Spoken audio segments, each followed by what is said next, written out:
kita selalu menyanyikan lagu Indonesia Raya dan pembacaan Pancasila sebelum kebaktian dimulai. Kita akan menyanyikan lagu Indonesia Raya. Seluruh jemaat bangkit berdiri dan sama-sama kita menyanyikan lagu Indonesia Raya.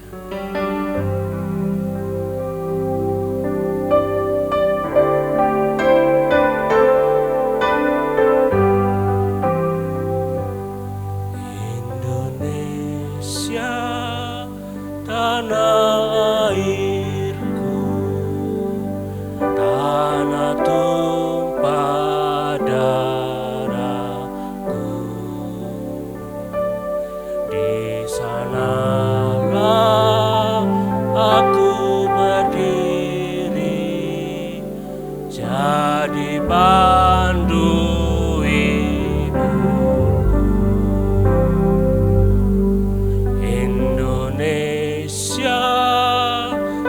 bangsaanku, bangsa dan tanah airku. Marilah kita berseru, Indonesia bersatu. Hiduplah tanahku, hiduplah negeriku, bangsaku, rakyatku, semuanya. Bangunlah jiwanya, bangunlah badannya untuk Indonesia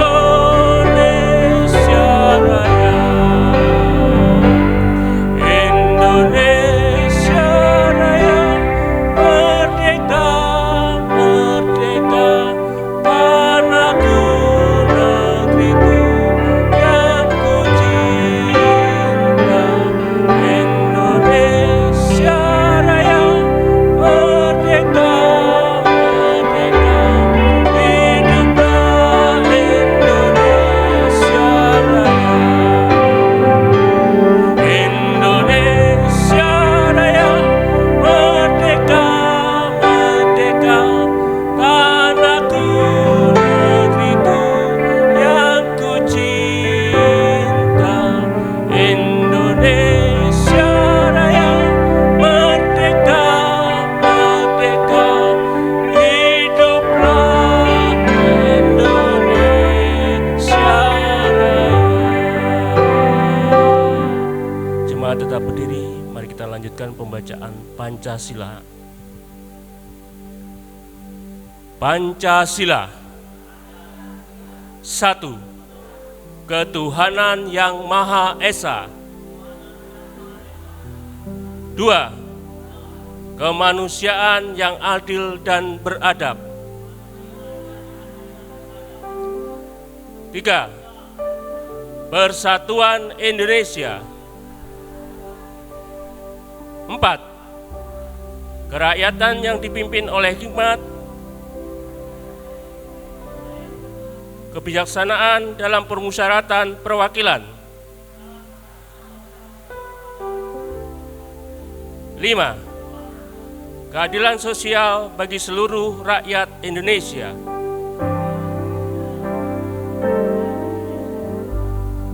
Jemaat silakan duduk.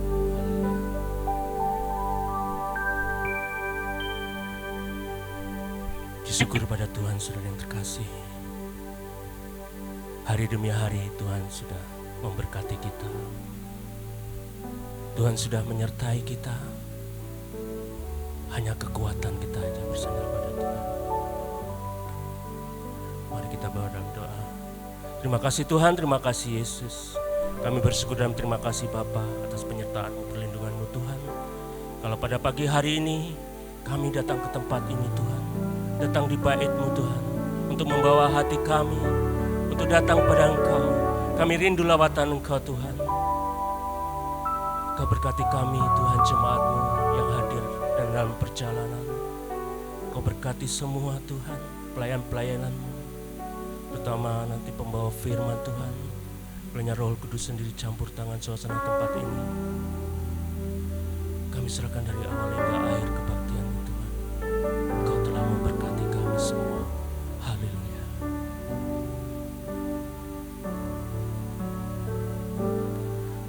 Kekuatan di hidupku ku dapat dalam Yesus. Dia tak pernah tinggalkanku, setia menopangku, berseru berharaplah, amin, dalam Yesus.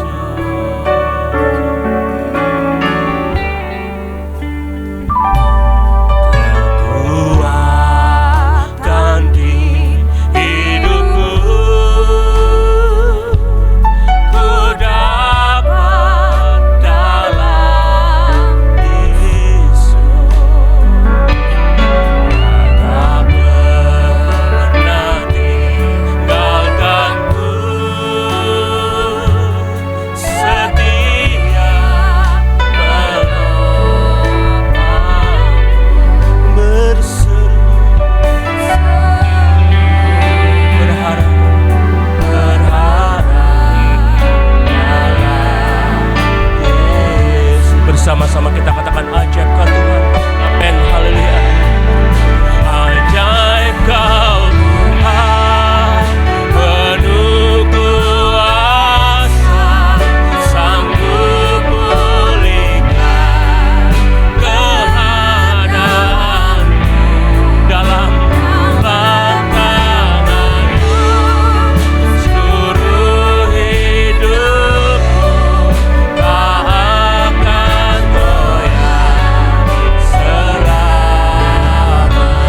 katakan ajaib kau Tuhan,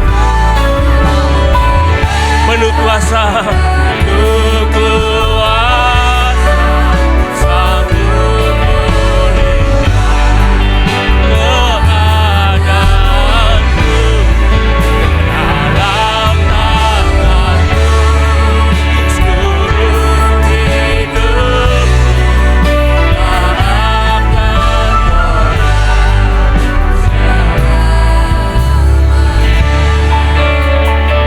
akan seluruhnya hanya kekuatan Tuhan. Kekuatan hidupku ku dapat dalam Yesus. Tak pernah tinggalkanku, setia bersama-sama berseru berharap dalam Yesus. Ajaib kau Tuhan, amin. Ajaib kau Tuhan, penuh kuasa, sanggup pulihkan keadaanku dalam tanganmu. Seluruh hidupku tak akan goyah selamanya. Ajaib. Mari kita bangkit berdiri saudara. Katakan dengan pujian ini dengan sepenuh hati kita. Tuhan penuh kuasa, sanggup pulihkan keadaan. Serahkan dalam tanganmu, tanganmu. Seluruh hidupku tak akan goyah selamanya. Ajaib kau Tuhan.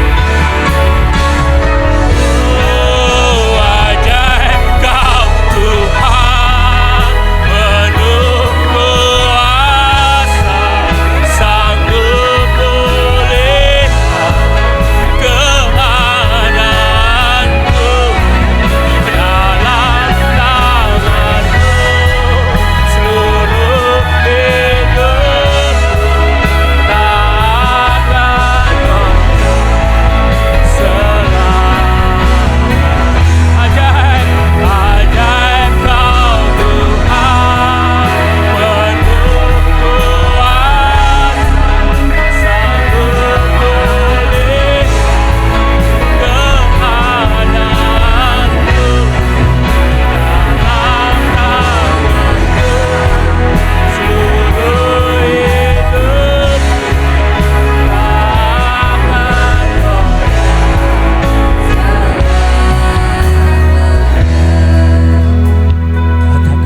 pagi ini Tuhan, pujian ini, apapun yang ada dalam hidup kami, Engkau sanggup Tuhan.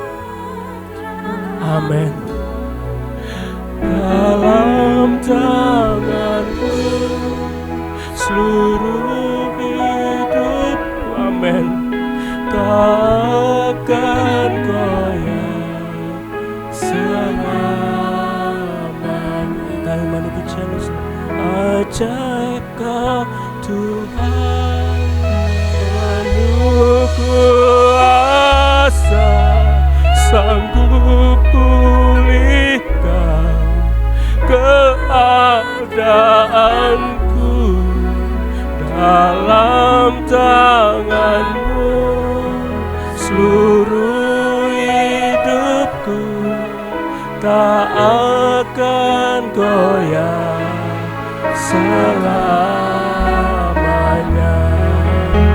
tak akan goyah selamanya, tak akan goyah selamanya.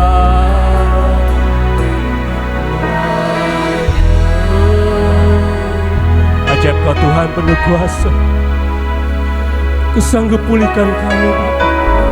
Kita sembah Dia. Ya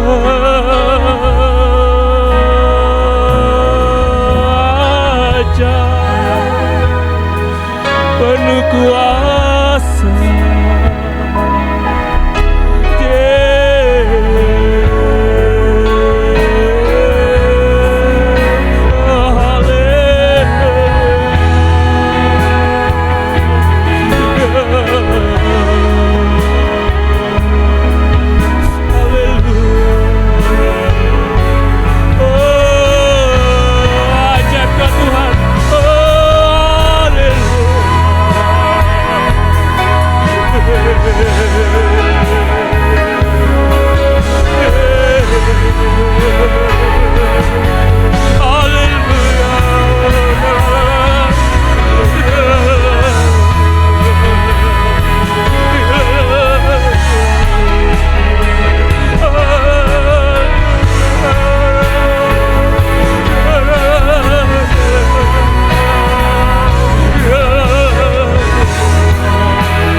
saat ini sudah katakan pada Tuhan, oh Tuhan, hanya ucapan syukur terima kasih kami Bapa.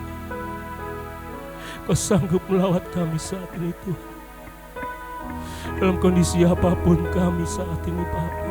Kau sanggup pulihkan kami, asal kami mendekat berat pada Engkau Bapa. Hati kami saat ini ialah basik, ialah malaysia. Ori dalam ayas, dalam ayas, dalam ayas. Haleluya, Yesus ku sembah. Haleluya,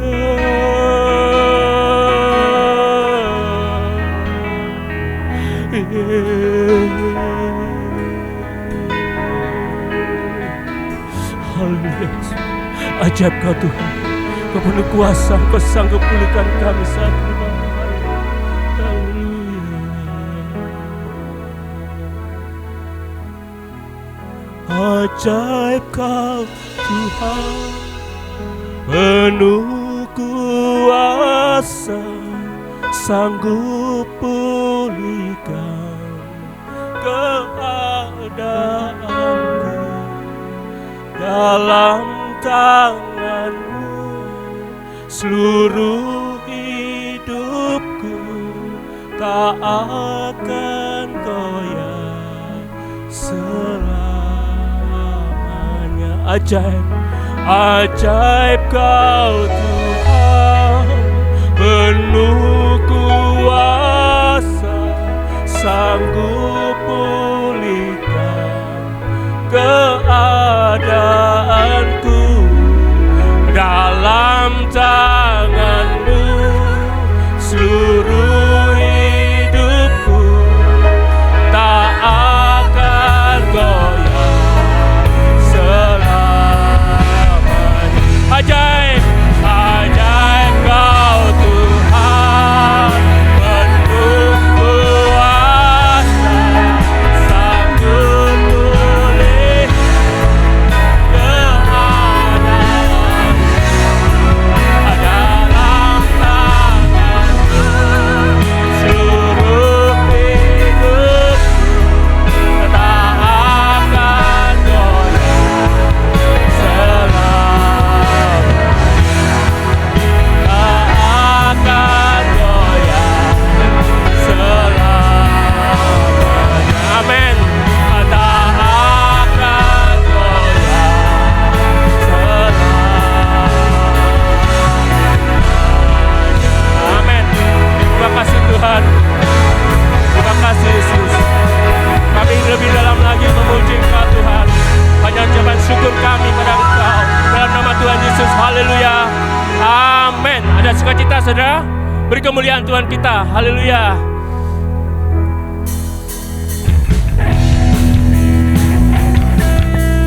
Sukacita bagi kita.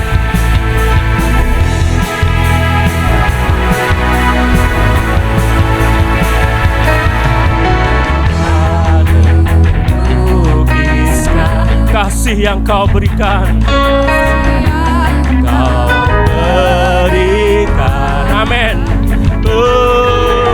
Karya termegah tiada bandingannya. Dekap kasih-Mu, amin.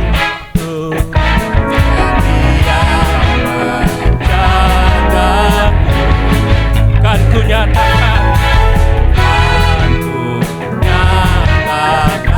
bahwa Yesus Tuhan.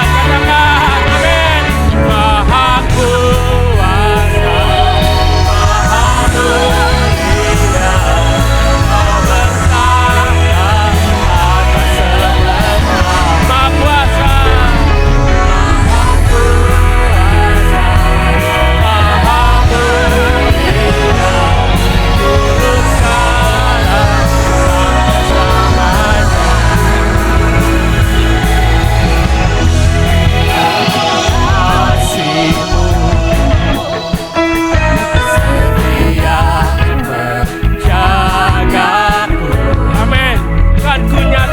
Maha kuasa, maha mulia, Kau bertahta atas semesta.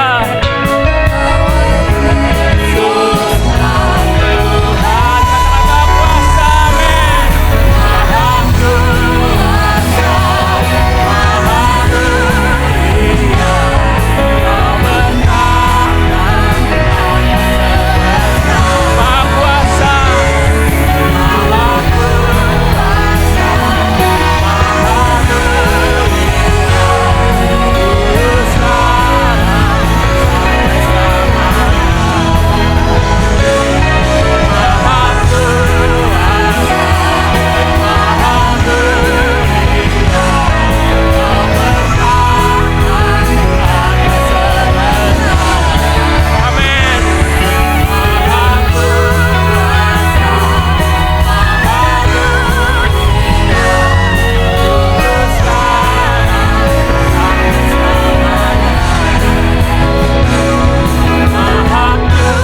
Yesuslah Maha mulia, amin. Kau bertahta atas semesta. Oh, Maha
Haleluya.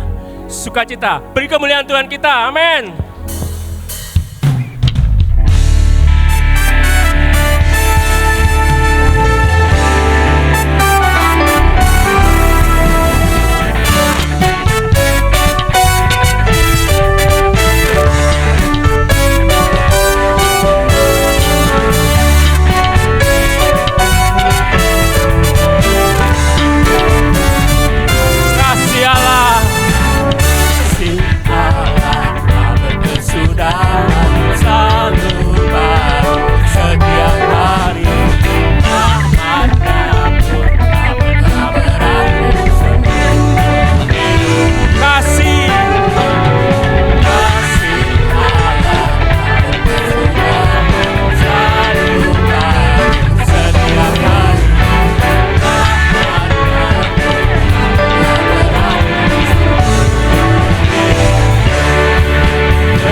saat ini.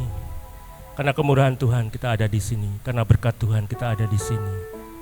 Sebentar lagi kolektan akan dijalankan. Setelah kolektan nanti kita ada persembahan kesaksian dari Bapak Stefanus Ming. Kita bawa kolektan dulu. Mari kita bawa dalam doa. Haleluya. Terima kasih Tuhan, terima kasih Yesus. Engkau baik, sungguh baik bagi kami Tuhan. Engkau telah memberkati kami selama ini Bapa. Berkat jasmani terutama berkat rohani. Dan kami saat ini akan memberi apa yang ada pada kami Tuhan. Engkau menilik hati kami masing-masing Tuhan. Engkau berkati tangan-tangan yang memberi. Bukan karena besar kecilnya Tuhan, tapi hati kami Tuhan senantiasa kami persembahkan kepada Engkau. Kami serahkan dalam nama Tuhan Yesus Kristus. Haleluya. Amin. Ku ada sebagaimana ku ada saat ini.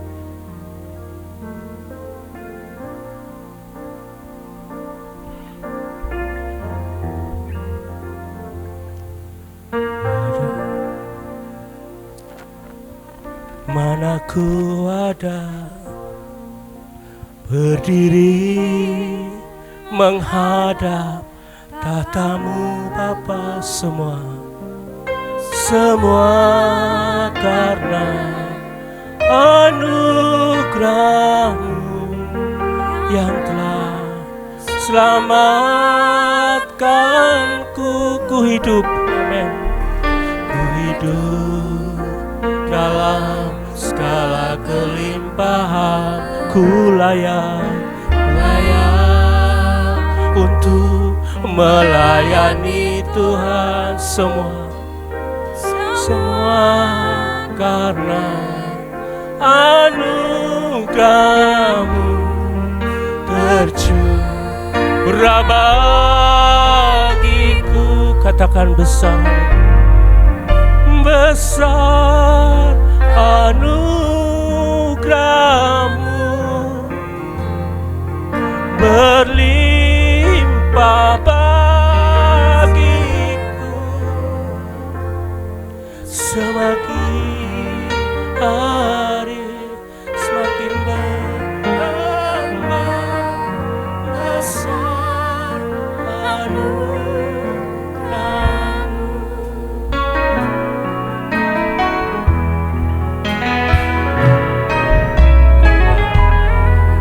Sebagaimana ku ada berdiri menghadap tatamu Bapa,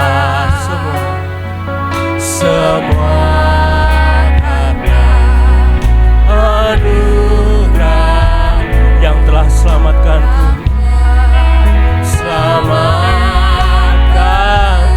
Amin.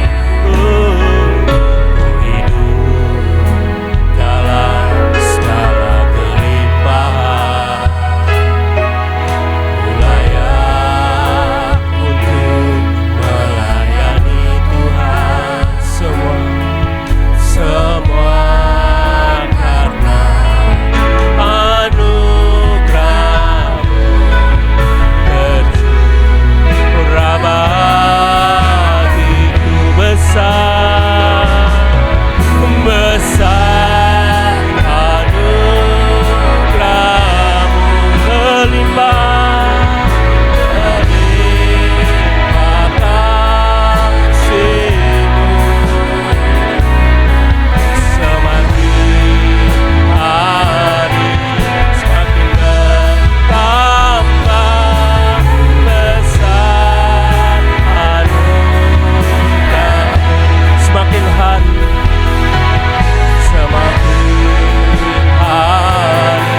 semakin bertambah besar anugerah-Mu. Semakin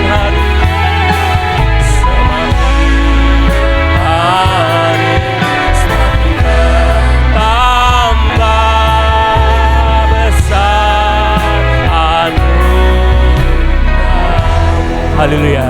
Semakin hari semakin bertambah besar anugerah Tuhan. Kepada Bapak Stefanus Ning kami persilahkan. Haleluya. Shalom saudara-saudara sekalian.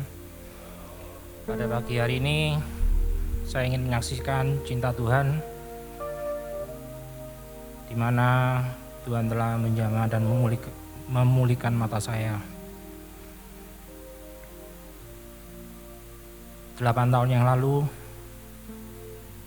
mata saya yang sebelah kanan ini habis operasi katarak. Sesudah dioperasi, mata saya itu baik. Tidak tahu dapat berapa bulan, saya lupa. Kalau habis operasi katarak itu kan tidak boleh ngangkat-ngangkat barang berat. Akhirnya saya ngangkat.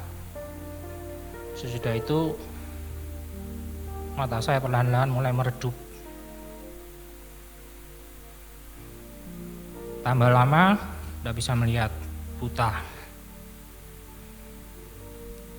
Saya biarkan, saya entengkan, karena waktu itu anak-anak saya masih kecil. Mereka perlu antar jemput sekolah, perlu antar jemput les.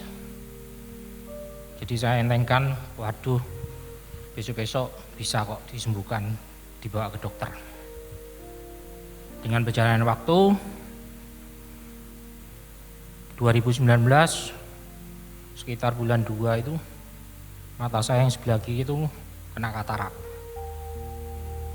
Tambah lama, tambah bulan, mata saya yang sebelah kiri tidak kelihatan. Saya baca dengan jarak yang dekat pun tidak bisa kelihatan. Akhirnya saya bingung, saya harus ke dokter untuk operasi katarak. Akhirnya saya ke Surabaya bersama mama saya ke dokter Armanto. Waktu dibawa ke dokter Armanto, diperiksa semua, difoto-foto mata saya, baik yang sebelah kanan, ketahuan mata saya kalau buta. Selama ini tidak ada yang saya beritahu kalau mata saya sebelah kanan buta. Termasuk saudara-saudara saya sekalipun, orang tua saya, istri saya, anak saya, tidak ada yang tahu. Dengan mata satu saya melihat. Di saat itu dokter Armanto berkomentar bahwa dia tidak mau mengobati mata saya yang kena katarak itu. Takut dia kalau ada apa-apa, yang sebelah kiri mata saya buta semua. Saya tanya, dok, dibawa kemana ini mata saya untuk berobat yang sebelah kanan? Dia harus mengobati mata saya yang sebelah kanan dulu. Dipikir sama dokter Armanto, akhirnya saya suruh ke rumah sakit Undaan Mata di Surabaya. Kenemui dokter Sujarno. Akhirnya saya berangkat berapa hari menemui dokter Sujarno, diperiksa dulu sama asistennya. Ya tetap ketemu kalau mata saya yang sebelah kanan buta. Begitu masuk ke ruang dokter Sujarno, dokter Sujarno yang marah sama saya.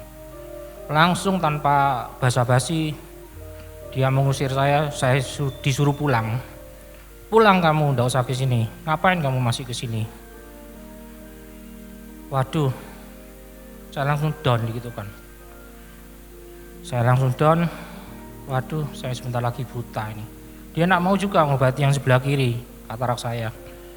Kalau saya buta, siapa yang mau menuntun saya? Pasti saya dibuang sama dunia. Di saat itu, saya baru ingat Tuhan, saudara-saudara. Waktu di Armanto, saya masih menyepelekan Tuhan, karena waktu itu masih ada dokter yang bisa mengobati. Karena dokter Armanto mengatakan masih ada dokter Sujarno yang bisa mengobati. Tapi begitu sampai di dokter Sujarno, hati saya langsung down. Saya langsung mendongak ke atas. Saya ingat Tuhan.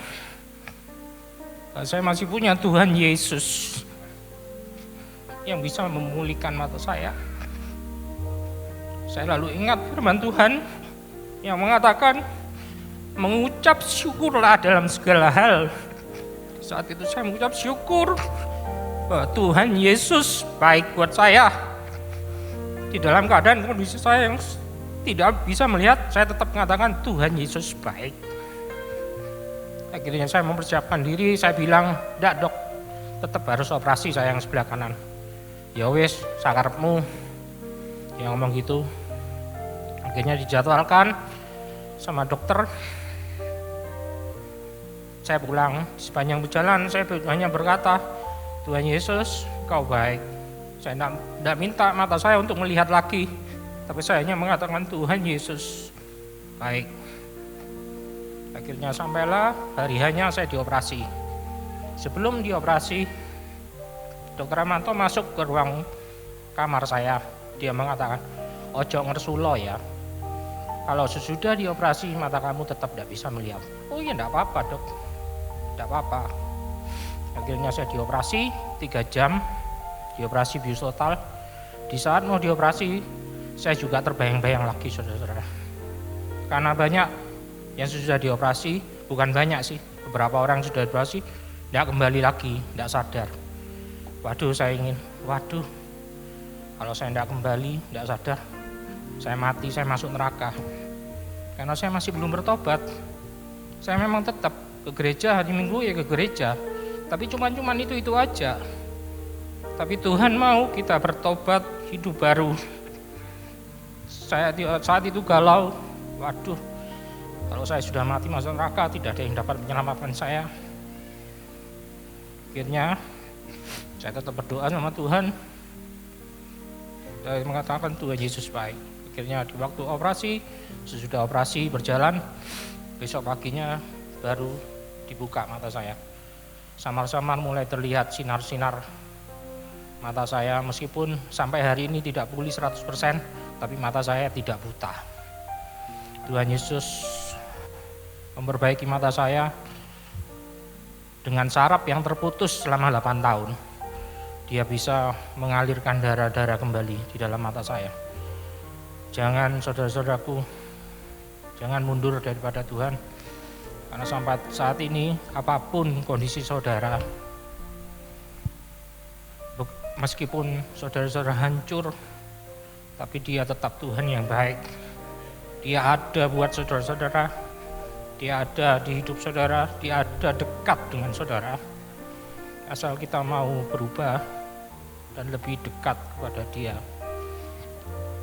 Dan satu lagi kesaksian, saudara.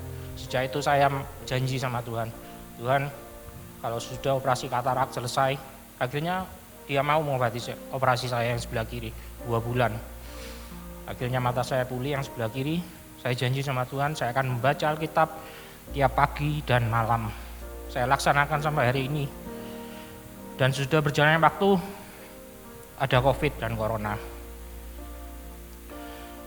Ini mata saya ada silikonnya. Waktunya harus dibuka. Dokter Sujarno, dokter saya sudah tidak praktek. Saya bingung lagi. Waduh, tidak praktek, kemana saya ini harus ke dokter lagi. Akhirnya saya diamkan sampai mata saya akhirnya sakit, saudara-saudara. Karena silikon itu memang harus diambil. Akhirnya ketemulah sama dokter Doni. Akhirnya dia juga dioperasi, diambil. Dokter Doni bilang, kalau sudah dioperasi ini, tekanan bola matamu masih tinggi, berarti kamu harus membuat saluran baru lagi. Waduh, saya susah lagi. Akhirnya saya menguatkan hati saya, ndak wis. Saya cukup menemui dokter yang tekanan bola mata itu 1 kali. Setelah itu saya ngomong, tak bawa doa aja wis. Biar Tuhan yang beracara dalam hidup saya. Saat itu saya berjanji sama Tuhan, saya akan duduk diam di bawah kaki Tuhan tiap malam, tiap pagi saya akan memuji dan menyembah. Karena biar Dia saja yang menjamah hidup saya. Sampai hari ini mata saya tidak apa-apa, sudah hampir jalan 9 bulan. Dari sejak 8 bulan, sejak bulan 11.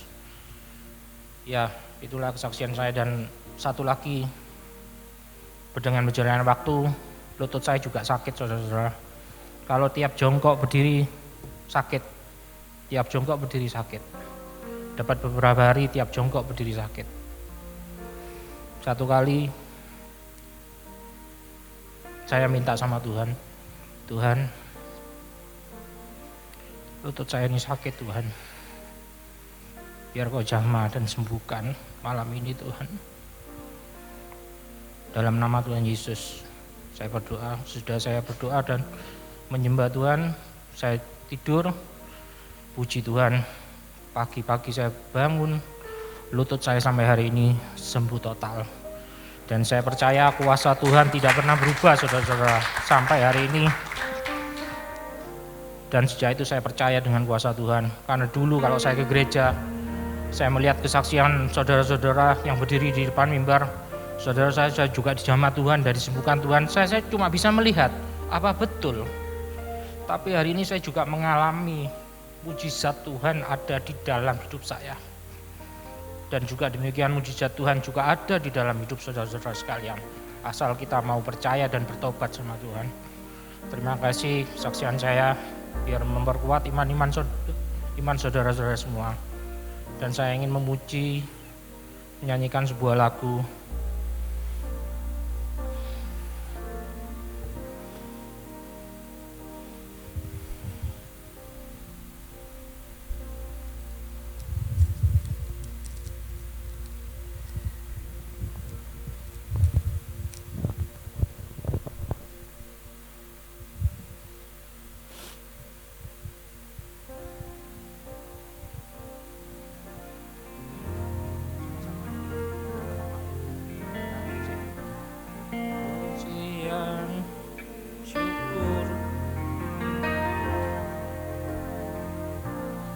Tuhan syukurku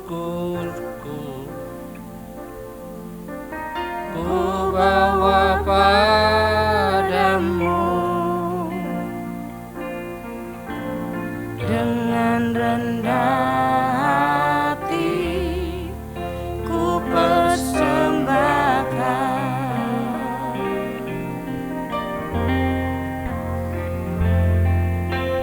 sadar bila ku ada hanya karena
kasih Tuhan, terima kasih Yesus. Kau sungguh baik bagi kami Bapa. Meskipun mungkin kami merasa bahwa kami punya kekuatan sendiri Tuhan, tapi kami tidak mampu Bapa. Kalau kami menghadapi sesuatu yang sangat, biarlah kami senantiasa merendahkan diri, merendahkan hati kami di hadapan Engkau Tuhan. Biar kehendak Engkau yang jadi dalam kehidupan kami Bapa.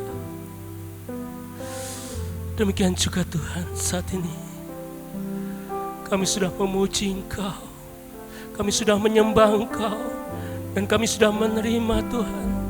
Oh, sudah menerima Bapa kasih setia-Mu. Ada kesaksian dari saudara kami Stefanus Tuhan. Biarlah memberikan kekuatan bagi kami Bapa, bahwa tanpa Engkau kami tidak bisa berbuat apa-apa.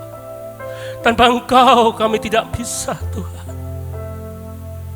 Ilasikil, terima kasih Bapa, terima kasih Yesus. Mungkin juga saat ini Tuhan, kami akan mendengarkan firman-Mu Bapa.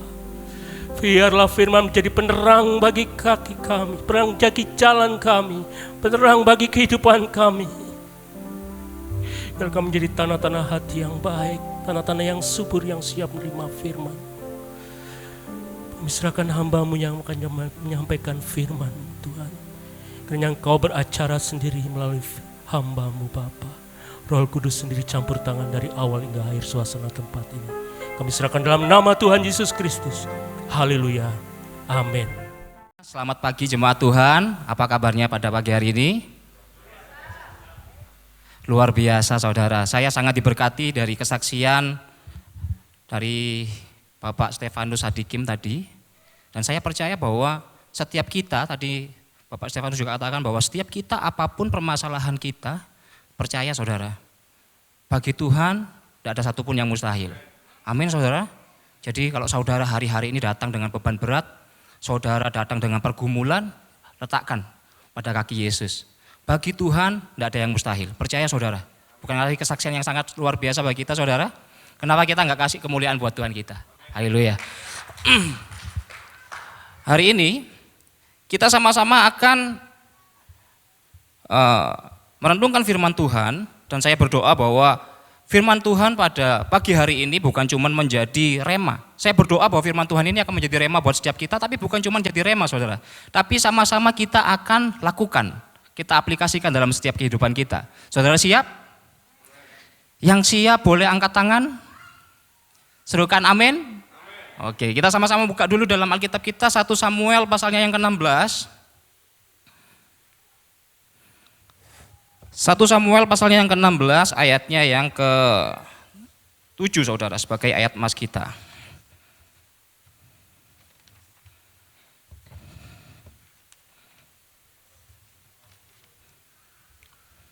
Oke.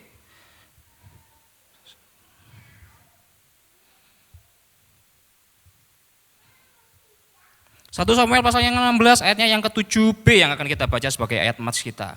Boleh sama-sama dengan saya baca? 2, 3. Bukan dari ayat yang B. Bukan yang dilihat manusia yang dilihat Allah. Manusia melihat apa yang di depan mata tetapi Tuhan melihat hati. Sekali lagi saudara, bukan yang dilihat manusia yang dilihat Allah. Manusia melihat apa yang di depan mata tetapi Tuhan melihat hati. Jadi pada pagi hari ini kita sama-sama akan merenungkan satu kisah yang sangat luar biasa saudara. Kisah ini adalah satu kisah ketika bangsa Israel mereka keluar dari tanah Mesir menuju tanah perjanjian, tanah Kanaan. Kita tahu bahwa ketika mereka keluar dari tanah Mesir, siapa yang memimpin mereka saudara? Musa, ya. Musa memimpin mereka keluar dari tanah Mesir. Dan karena bangsa Israel ini adalah bangsa yang tegar tengkuk, dikatakan dalam Alkitab bahwa bangsa ini kurang percaya. Mereka adalah bangsa yang tidak ada duanya sebenarnya saudara. Mereka benar-benar melihat bagaimana Tuhan mengasihi mereka. Mereka sendiri melihat bagaimana Tuhan membelah laut bagi mereka. Bagaimana Tuhan memperlihatkan kepada mereka tiang awan dan tiang api di depan mata mereka. Dan mereka adalah satu-satunya bangsa sampai saat ini yang makan makanan langsung dari Tuhan. Mana yang diberikan sama Tuhan. dari surga untuk mereka. Benar saudara? Tapi tetap mereka bersungut-sungut ceritanya. Mereka tetap bersungut-sungut, mereka tetap tidak percaya sama Tuhan, mereka menyembah berhala. Benar ya saudara ya? Mereka tetap menyembah berhala. Sehingga mereka apa saudara? Mereka dibuat sama Tuhan berputar-putar selama 40 tahun di padang gurun. Karena apa? Karena mereka tidak percaya. Sehingga akhirnya terpancinglah juga emosinya Musa. Ya, emosinya Musa terpancing, kemudian Musa pun akhirnya menjadi tidak setia saudara sama Tuhan. Ada salah satu cerita di situ dikatakan, di Alkitab dikatakan bahwa Musa akhirnya tidak setia. Sehingga Musa pun tidak diizinkan untuk masuk ke tanah Kanaan. Musa dan satu generasi yang keluar dari tanah Mesir tidak diizinkan oleh Tuhan masuk ke dalam tanah Kanaan. Karena ketidaktaatan mereka. Ya, kita akan baca saudara kisahnya berikutnya dalam Ulangan. Ya, Ulangan pasal yang ke-31 ayat 1 sampai 2. Mungkin LCD bisa bantu saya. Ya. Ketika kemudian Tuhan, ya, kemudian Musa di akhir hidupnya nih saudara, Ulangan 31 ayat yang pertama, begini saudara. Kemudian pergilah Musa lalu mengatakan segala perkataan ini kepada seluruh orang Israel. Ayat yang kedua.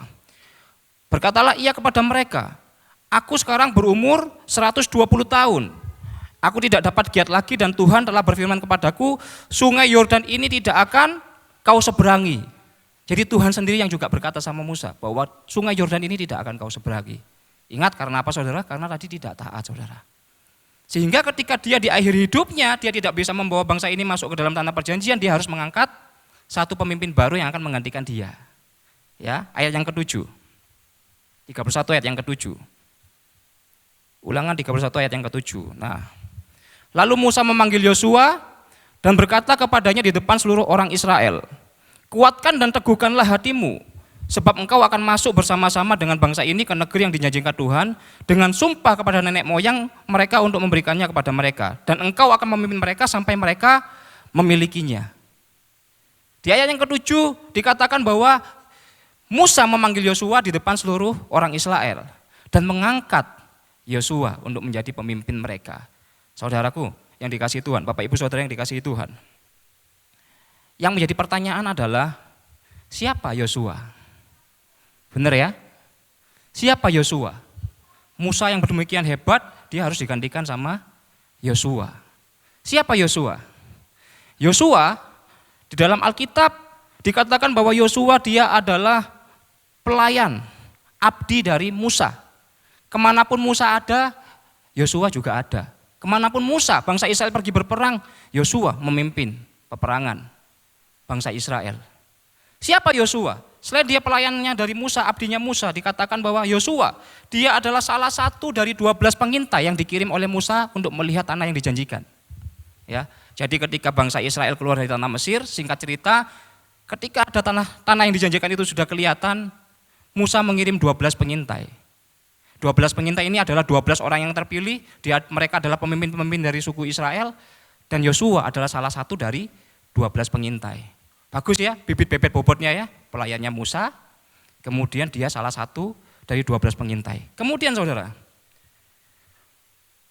siapa Yosua? Yosua adalah orang yang memiliki iman yang sangat besar.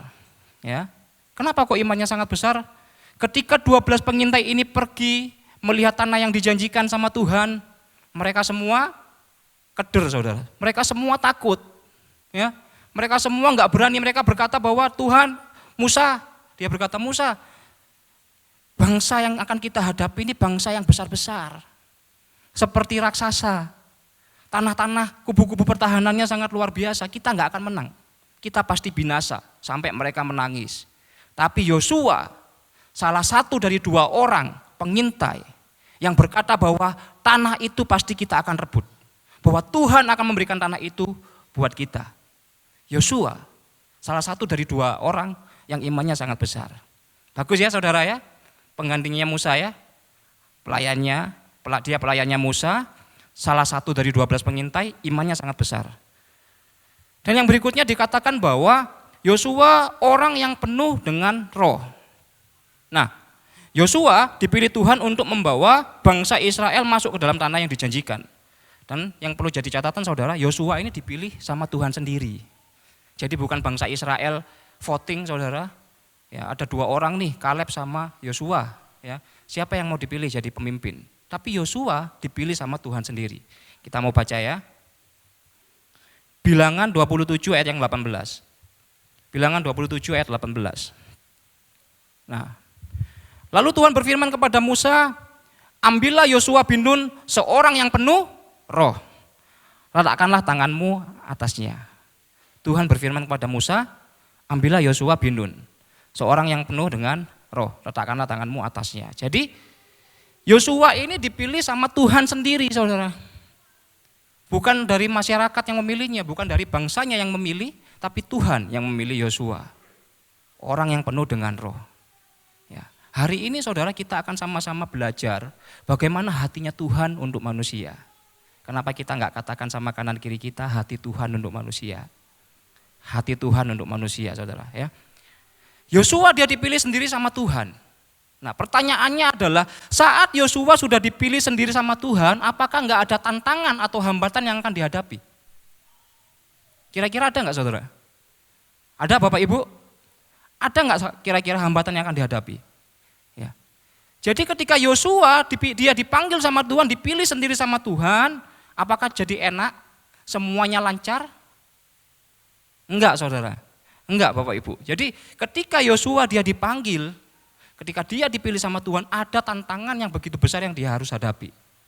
Yaitu dia harus menaklukkan satu kota yang bernama Yeriko sebagai kota pertama di Kanaan. Dia harus merebut kota Yeriko. Bukankah sama seperti kita, Bapak Ibu Saudara yang dikasihi Tuhan? Ketika kita merasa bahwa Tuhan, aku sudah melayani Engkau Tuhan, sekian tahun. Aku datang ke gereja rajin Tuhan. Aku nggak pernah bolong, aku melayani Tuhan sebagai singer. Tapi kenapa Tuhan aku harus menghadapi masalah ini? Kenapa Tuhan aku harus menghadapi tantangan ini? Saudara, Tuhan dalam satu lagu berkata bahwa Tuhan nggak pernah janji langit selalu biru. Tetapi Tuhan berjanji selalu menyertai, saudara. Pertanyaan buat kita pada pagi hari ini, saudara, apakah saudara benar-benar siap bahwa ikut Tuhan, saudara akan menghadapi tantangan-tantangan yang akan saudara hadapi? Dan saudara, saat kita mengikuti Tuhan, kita pasti akan menghadapi yang namanya masalah. Ya, saya percaya Bapak Ibu Saudara yang dikasihi Tuhan bahwa masalah itu akan membuat kita ada 2, saudara. Ya, saat kita berhasil melewati masalah atau ujian, poin yang pertama adalah kita pasti bisa naik level. Benar ya? Kalau kita bisa menghadapi masalah, kita pasti akan naik level, naik kelas ke level berikutnya. Ya. Poin yang kedua, saat kita menghadapi masalah, Tuhan pingin kita apa, saudara? Tuhan pingin kita tahu bagaimana hatinya untuk manusia. Hari ini kita akan belajar poin yang kedua, bagaimana hatinya untuk manusia. Yosua tadi kita belajar bahwa bagaimana bibit-bibit bobotnya, bagaimana dia luar biasa seorang yang penuh roh, dia orang yang penuh iman. Tapi Bapak Ibu yang dikasihi Tuhan, ketika dia menghadapi satu kota pertama yang harus dia taklukkan yaitu Yeriko. Siapa yang menolong dia? Nanti kita sama-sama akan lihat, Bapak Ibu.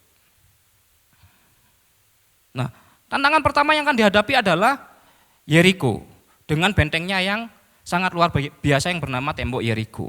Ya, Yeriko ini adalah sebuah kota di Kanaan.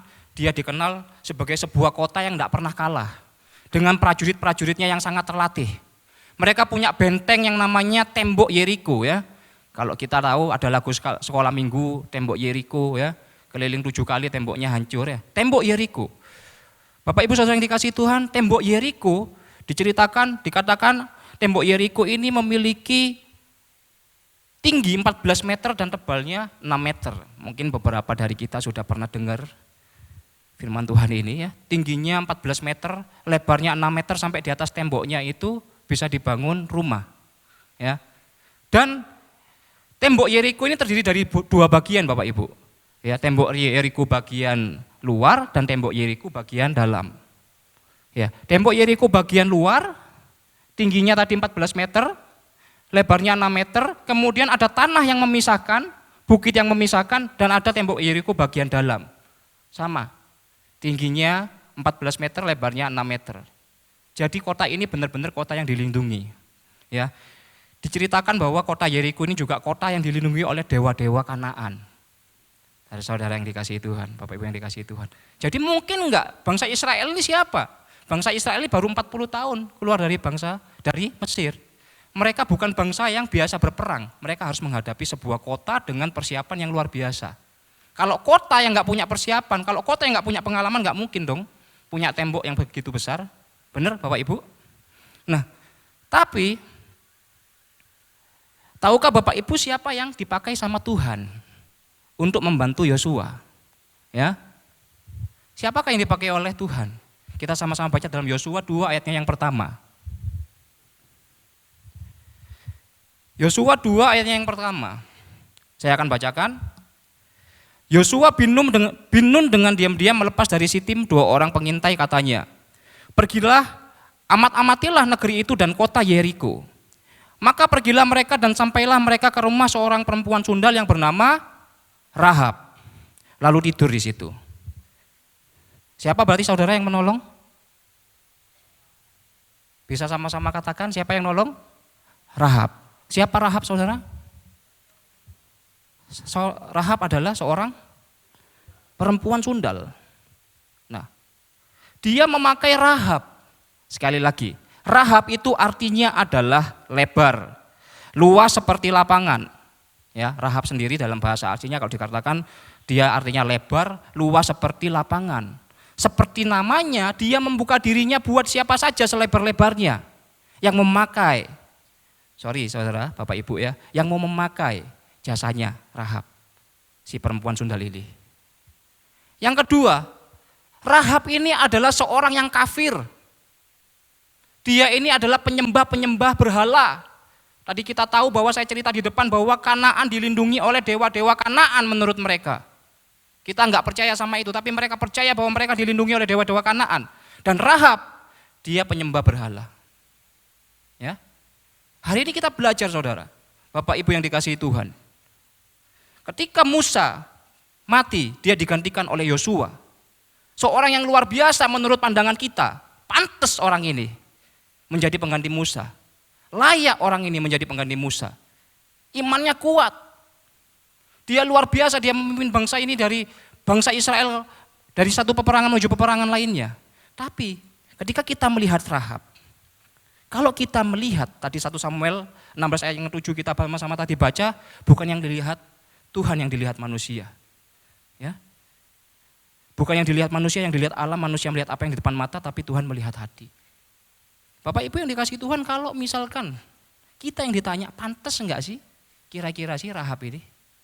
Secara manusia, saya juga akan berkata bahwa Rahab ini enggak pantas. Tapi hari ini sekali lagi Tuhan katakan, ingatkan sama kita. Kenapa kok harus Yosua menghadapi satu masalah? Kenapa kok kita harus menghadapi satu masalah atau ujian? Tuhan ingin tunjukkan Bapak Ibu, bagaimana hatinya buat kita semua. Bagaimana hatinya buat manusia.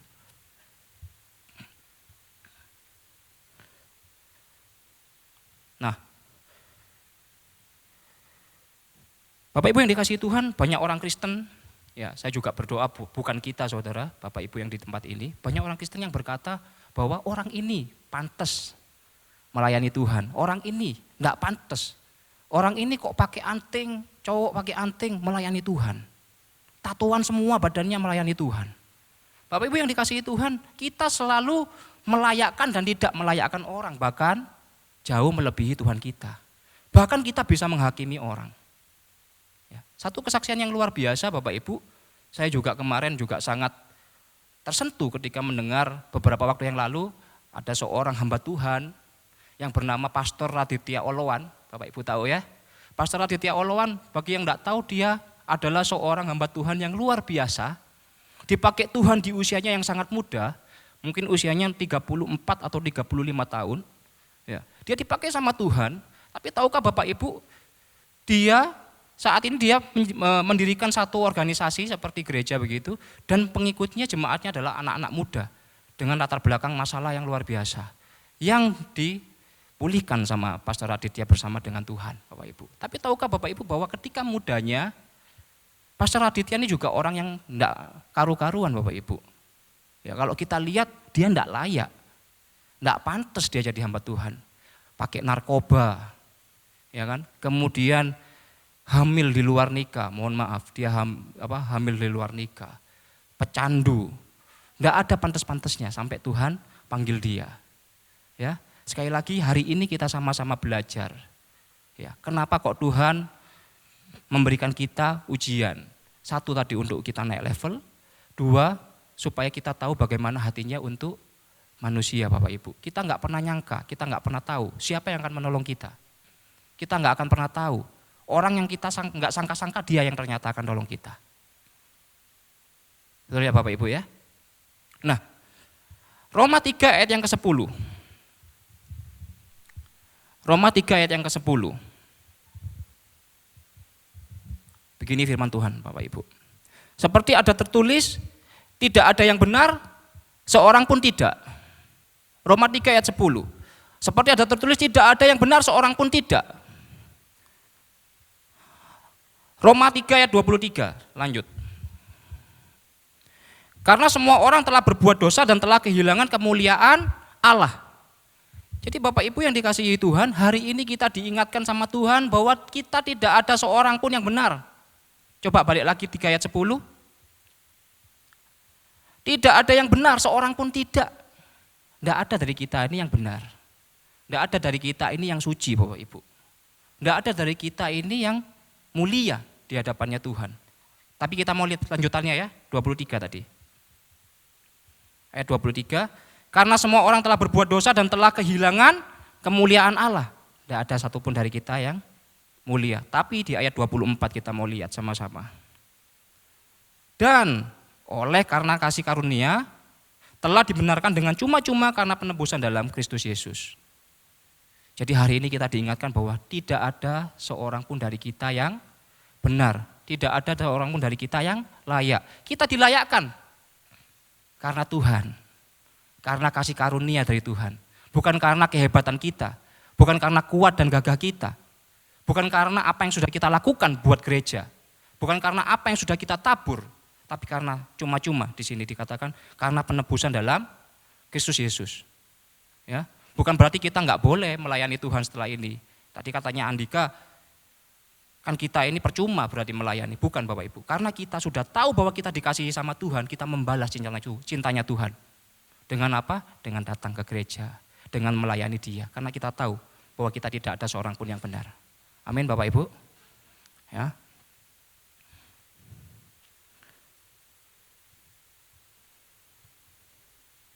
Nah, Bapak Ibu, tapi kita juga sama-sama akan belajar pada pagi hari ini.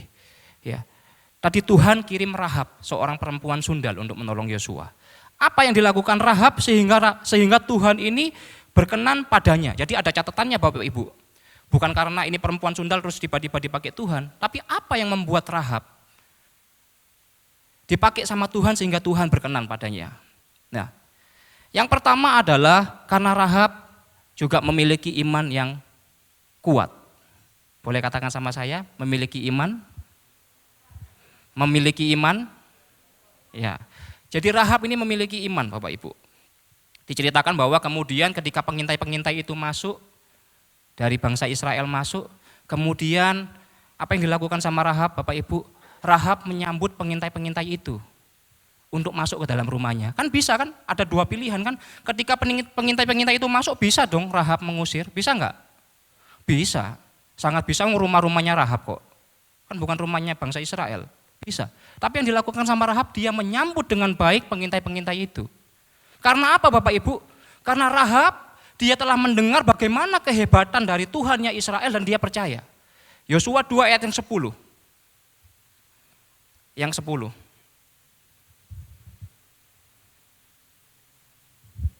Sebab kami mendengar bahwa Tuhan telah mengeringkan air Laut Teberau di depan kamu ketika kamu berjalan keluar dari Mesir.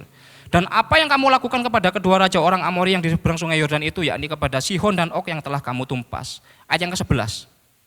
Ketika kami mendengar itu, tawarlah hati kami dan jatuhlah semangat setiap orang menghadapi kamu. Dikatakan bahwa ketika kami mendengar itu, kami ini siapa? Orang-orang di kota Yeriko. Mereka tahu, mereka sudah mendengar semua, sehingga tawar hati. Tapi Bapak Ibu, apa yang dilakukan sama Rahab? Rahab berkata bahwa sebab Tuhan Allahmu ialah Allah di langit di atas dan di bumi di bawah. Ya. Tadi kita sama-sama belajar bahwa Rahab, dia seorang penyembah berhala, dia tidak pernah kenal sama Tuhannya Israel. Tapi saat dia mendengar bagaimana kehebatannya Tuhan Allah Israel, dia berkata, sebab Tuhan Allahmu ialah Allah di langit di atas dan di bumi di bawah. Bapak Ibu yang dikasihi Tuhan, melalui poin ini juga berkata, mengingatkan kita, apakah ketika kita sudah tahu siapa Yesus buat kita, ketika kita sudah tahu apa yang sudah Tuhan lakukan pada kita, pertanyaan buat kita introspeksi adalah, apakah kita sudah benar-benar datang sama Tuhan dengan hati yang benar-benar memiliki motivasi yang benar, Bapak Ibu? Ya kan? Apakah kita benar-benar datang ke gereja ini memang benar-benar mencari Tuhan? Tadi Bapak Stefanus sungguh luar biasa kesaksiannya. Dia bilang dia tidak peduli, ya, matanya mau disembuhkan atau tidak disembuhkan. Karena apa? Karena dia diajar bahwa mengucap syukur dalam segala hal. Karena apa? Karena dia berkata bahwa Tuhan itu baik. Kenapa kok Tuhan baik? Karena memang Tuhan itu baik. Matanya begitu, dia nggak bisa lihat, dia tetap berkata Tuhan itu baik. Ya. Hari ini pertanyaan buat kita sama seperti Rahab, ketika dia sudah mendengar kabar tentang kehebatan Tuhan, dia datang sama Tuhan. Dia berkata bahwa Tuhan Allahmu ialah Allah di atas, di langit, dan di bumi di bawah. Hari ini Bapak Ibu, mari kita mau luruskan lagi. Apa motivasi kita datang ke dalam gereja? Apa motivasi kita mencari Tuhan? Apa kita cuma mengejar berkat-berkat Tuhan? Apa kita cuma datang ke gereja cuma karena kita ini, ya kan saya orang Kristen. Kalau tidak datang gereja kan tidak afdol. Jadi karena rutinitas, mari hari ini Tuhan ingatkan sama kita, satu contoh yang luar biasa yang menurut kita tidak pantas, tidak layak. Seorang perempuan sundal ini mengingatkan pada kita, bahwa ketika dia mendengar kehebatan Tuhan, dia percaya Tuhan Allah di langit di atas dan di bumi di bawah. Mari Bapak Ibu, kita mau sama-sama belajar, datang sama Tuhan dengan motivasi yang benar Bapak Ibu. Nah, poin yang kedua, kenapa Tuhan dia berkenan sama Rahab? Kenapa Tuhan memakai Rahab dan dia berkenan? Tadi karena dia memiliki iman. Yang kedua adalah dia memiliki respon yang benar. Saat dia sudah berkata bahwa Tuhan Allahmu ialah Allah di langit di atas dan di bumi di bawah. Dia kemudian memiliki respon yang benar. Saat kemudian pengintai-pengintai Israel ini masuk, singkat cerita, datanglah tentara-tentara dari kota Yeriko mencari pengintai-pengintai Israel ini. Ya, kita nggak akan baca semua. Ya. Kemudian dicari, digeledah di dalam rumahnya Rahab. Kemudian apa yang dilakukan Rahab? Dia menyembunyikan pengintai-pengintai ini ke atas atap rumahnya. Ya. Kemudian apa yang dilakukan Rahab? Dia kemudian bukan berbohong Bapak Ibu, tapi dia berkata bahwa dia tidak tahu di mana pengintai-pengintai itu berada pada orang-orang Yeriko. Dia nggak berbohong karena apa? Dia sudah tahu kebenarannya. Dia sudah tahu bahwa memang bangsanya akan diserahkan sama Tuhan. Dia sudah tahu, dia punya iman yang kuat. Saat dia sudah punya iman, dia melakukan ini, dia memiliki respon yang benar Bapak Ibu. Nah, introspeksi juga buat kita adalah saat kita sudah tahu kebenaran, tadi kita sudah punya iman, saat kita sudah tahu kebenaran. Nah, pertanyaannya adalah apakah kita tetap mau maju terus melangkah bersama Tuhan, meskipun kita tahu loh bahwa di depan kita itu ada banyak tantangan, ada banyak ujian. Hari ini kita diajar sama Rahab, kita belajar dari kisahnya Rahab. Saat dia tahu, ya, dia tahu bahwa ada masalah yang luar biasa, bahwa ada pengintai. Bisa ketahuan nggak Bapak Ibu sama tentara Yeriko? Bisa kan? Bisa ketahuan. Berarti Rahab mengambil resiko. Resikonya apa? Kalau ketahuan, Rahab bersama dengan 2 orang pengintai ini bisa mati. Ya, tapi dia dengan imannya dia melakukan dengan respon yang benar. Dia tetap maju, tidak peduli. Dia tetap menyembunyikan, tidak peduli. Hari ini Bapak Ibu yang dikasihi Tuhan, kita diingatkan bagaimana respon kita terhadap Tuhan. Ketika kita sudah tahu bahwa di depan kita, tadi kita sudah sama-sama belajar bahwa Tuhan tidak menjanjikan jalan ini akan selalu mulus Bapak Ibu. Pasti ada masalah-masalah yang akan kita hadapi, ada ujian-ujian yang kita akan hadapi. Mau nggak kita maju terus bersama dengan Tuhan? Amin Bapak Ibu. Yang ketiga, kenapa kok Rahab ini dipakai Tuhan? Kenapa kok Tuhan berkenan kepada Rahab? Karena Rahab memiliki pengharapan yang luar biasa. Katakan dengan saya Bapak Ibu, pengharapan. Pengharapan. Ya. Jadi ada 3 hal ya. Karena kenapa kok Rahab berkenan sama Tuhan? Karena dia memiliki iman. Yang kedua dia memiliki respon. Yang ketiga Rahab memiliki pengharapan. Pengharapan yang luar biasa. Yosua 2 ayat 13 dan 14 kita akan baca Bapak Ibu. Jadi ketika pengintai-pengintai ini sudah diselamatkan sama Rahab, sudah disembunyikan sama Rahab, kemudian Rahab meminta sesuatu kepada mereka. Yosua 2 ayat 13. Bahwa kamu akan membiarkan hidup ayah dan ibuku, saudara-saudaraku yang laki-laki dan yang perempuan, dan semua orang-orang mereka, dan bahwa kamu akan menyelamatkan nyawa kami dari maut. Ayat yang ke-14. Lalu jawab kedua orang itu kepadanya, nyawa kamilah jaminan bagi kamu, asal jangan kau kabarkan perkara kami ini. Apabila Tuhan nanti memberikan negeri ini kepada kami, maka kami akan menunjukkan terima kasih dan setia kami kepadamu. Yang saya garis bawahi Bapak Ibu, dikatakan bahwa pengintai-pengintai ini berkata begini, apabila Tuhan nanti memberikan, apabila, dalam bahasa Indonesia apabila itu bisa berkata kalau, jika, kalau kita ganti ya, jika Tuhan nanti memberikan negeri ini kepada kami, kalau nanti Tuhan memberikan negeri ini kepada kami. Sama seperti misalkan saya Bapak Ibu, janji sama anak saya, kalau nanti papa punya uang, apabila nanti papa punya uang kamu tak belikan. Nah, bagi orang yang tidak percaya kata-kata ini, bagi orang-orang yang tidak punya iman, kata-kata ini adalah kata-kata yang penuh dengan ketidakpastian. Ya, kalau nanti aku sudah kaya, aku mau beli rumah, kan begitu Bapak Ibu ya. Kalau, apabila. Tapi Bapak Ibu apa yang dilakukan sama Rahab? Sekali lagi kata-kata apabila Tuhan nanti memberikan negeri ini kepada kami, ini adalah kata-kata yang penuh ketidakpastian bagi orang yang tidak percaya. Bagi orang yang tidak punya iman. Tapi apa yang dilakukan Rahab Bapak Ibu? Nah, yang dilakukan Rahab dalam Yosua pasalnya yang kedua ayat yang ke-18. Coba kita mau lihat. Nah, ini yang harus dilakukan sama Rahab. Nah, sesungguhnya apabila lagi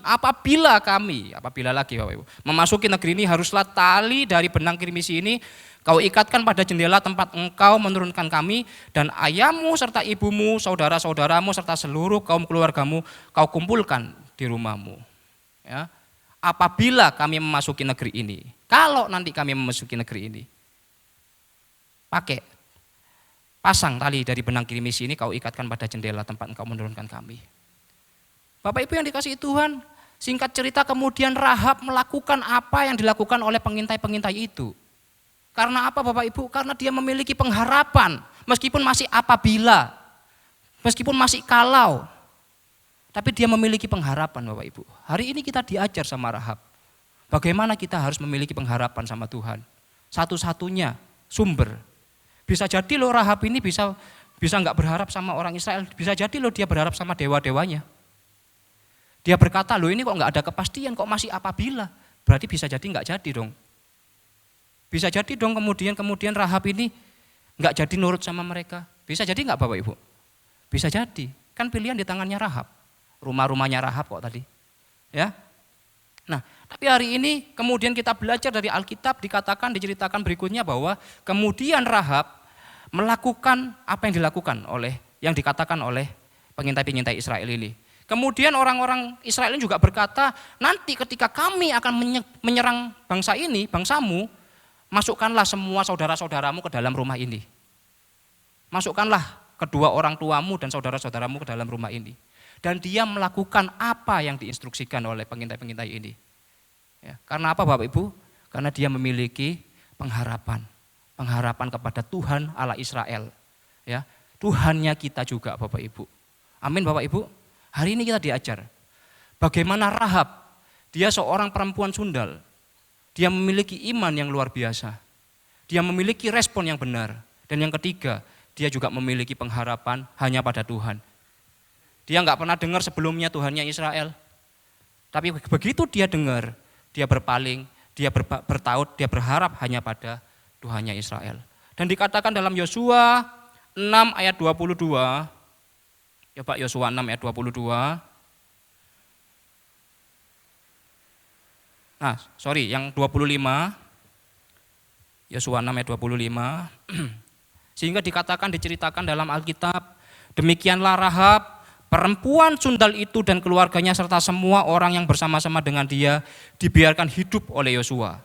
Maka diamlah perempuan itu di tengah-tengah orang Israel sampai sekarang, karena ia telah menyembunyikan orang suruhan yang disuruh Yosua mengintai Yeriko.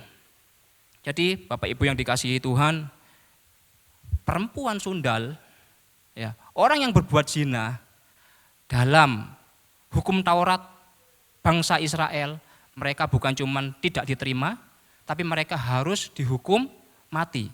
Mereka harus dirajam, dilempar dengan batu sampai mati. Ya, jadi kalau kita ditanya lagi, apakah layak? Kalau kita melihat hukum Taurat, orang ini enggak layak. Jadi sekali lagi Bapak Ibu yang dikasihi Tuhan, hari ini kita belajar loh. Ternyata saat Yosua menghadapi masalah, ya, ada Rahab, orang yang enggak disangka-sangka yang menolong dia. Rahab adalah kunci bagaimana bangsa Israel bisa masuk ke tanah Kanaan. Ya, mungkin banyak yang enggak cerita ini Bapak Ibu, tapi saudaraku yang dikasihi Tuhan, sekali lagi, Rahab dia adalah pahlawannya Israel juga. Rahab dia dipakai sama Tuhan untuk membawa bangsa Israel menuju kemenangan-kemenangan berikutnya sehingga mereka merebut kota-kota di Kanaan, di tanah yang dijanjikan sama dia. Jadi hari ini Bapak Ibu yang dikasihi Tuhan, nah kita diingatkan bagaimana Tuhan mencintai Rahab, hati Tuhan ada bagi setiap manusia. Bukan karena latar belakang, bukan karena kekuatan ekonomi, tapi memang karena hatinya ada bagi setiap kita Bapak Ibu. Jadi bagi Bapak Ibu yang mungkin hari-hari ini juga berpikir bahwa Tuhan, aku hari ini enggak layak Tuhan untuk datang ke rumah Tuhan. Mungkin beberapa dari Bapak Ibu juga berpikir bahwa Tuhan, aku sudah mau mundur saja dari pelayanan. Aku sudah mau mundur saja dari gereja. Dosaku ini terlalu banyak. Bapak Ibu yang dikasihi Tuhan, hari ini kita diingatkan bagaimana Tuhan hatinya ada buat setiap kita. Bagaimana Tuhan mencintai saudara dan saya. Cintanya tanpa syarat. Hukum Taurat berkata bahwa orang ini harus mati. Tapi Tuhan berkata, dia dipakai sama Tuhan. Dia menjadi salah satu orang pahlawannya Israel. Dan saudara bisa bayangkan bagaimana kalau Rahab dia tidak mau melakukan apa yang dikatakan sama Tuhan. Bisa jadi bangsa Israel enggak ada sampai sekarang Bapak Ibu. Benar ya? Memang benar Yosua yang memimpin bangsa Israel, tapi kita enggak bisa lupa sama perannya Rahab, si perempuan sundal ini. Hari ini kita diingatkan, siapapun saudara, Tuhan mencintai saudara. Tuhan mencintai saya. Kenapa saudara enggak katakan sama diri saudara ke kanan kirinya, Tuhan mencintai Anda. Tuhan mencintai kamu. Ya. Kita hari ini belajar, selain itu apa Bapak Ibu? Kita hari ini juga belajar, berhenti judging people. Kita mau berhenti menghakimi orang. Tuhan ingatkan bahwa Tuhan bisa pakai setiap kita. Tuhan bisa pakai setiap manusia untuk menjadi alatnya. Enggak ada yang mustahil bagi Tuhan. Ya, amin Bapak Ibu. Bapak Ibu. Nah, kita diingatkan, kita perlu ingat bahwa bukan orang benar yang memerlukan, bukan orang sehat yang memerlukan tabib, tapi orang sakit. Ya, hari ini kita diingatkan bahwa bukan orang sehat yang memerlukan tabib, tapi orang sakit. Orang sakit itu siapa? Adalah saudara dan saya. Ya, kita semua adalah orang sakit Bapak Ibu. Dan gereja adalah rumah sakit bagi orang-orang yang berdosa, yang ingin disempurnakan, yang ingin dipulihkan bagi Tuhan. Amin Bapak Ibu. Sekali lagi saya katakan bahwa hari ini kita diingatkan bahwa gereja adalah rumah sakit bagi orang-orang yang berdosa, yang sakit seperti saudara dan saya, tapi kita ingin disembuhkan. Amin Bapak Ibu. Hari ini kita mau ubah paradigma kita, Tuhan bisa pakai siapa saja, Tuhan mencintai saudara dan saya, dan kita mau stop menghakimi orang Bapak Ibu. Amin Bapak Ibu. Amin. Mari kita mau tutup Alkitab kita.